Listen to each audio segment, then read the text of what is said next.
In this corner of Lithuania, they know their enemy well. On the other side of this border fence, the Russian territory of Kaliningrad. Highly sensitive, we're only allowed this close with an official escort. The Russian border post sits at the western end of the Suwałki Gap, an area some say has the potential to be one of the most dangerous places on Earth. So you can see the Russian territory in the background, but on the map I can show you why this area is sometimes called NATO's Achilles heel. And that's because this is the Suwałki Gap. At one end we've got Russian territory, at the other we've got Belarus, where Russian troops are posted. And the theory is if President Putin wanted to escalate this war further, he could essentially send troops from both east and west, cutting off the Baltic states from the rest of NATO.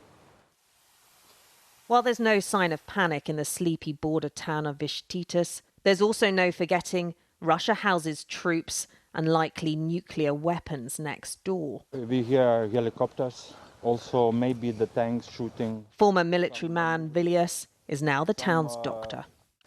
We are afraid because if the Ukraine falls, we have a big problem. Why? Because the Russians will come also. To you? Yes, to us from Kaliningrad, also from Belarus. But some people, they are prepared to leave Lithuania to the Poland. Lithuania is a NATO member, but the war in Ukraine's put people on edge. Volunteer militias have seen a surge in applicants willing to defend their country. Mindaugas is training to fight Russians in Ukraine for the second time this year. He's lived under Soviet occupation. Never again. The Russians won't come back here, he tells me. I will be one of those who will not let them come back. But at the far end of the Suwałki Gap, there's another potential danger zone. Russian troops currently stationed over the fence in Belarus could quickly cross this border if Putin ever decided to attack. Suwałki Gap is a critical point. While the government says there's no suggestion of invasion now, the risk remains. So we must be prepared all the time.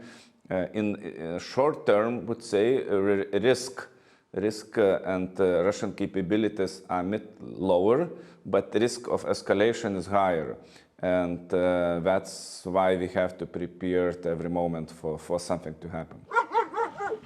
And so Lithuania remains poised, watching its borders, reinforcing its defences, prepared to respond with the full force of NATO if that day ever comes. Siobhan Robbins, Sky News, Lithuania.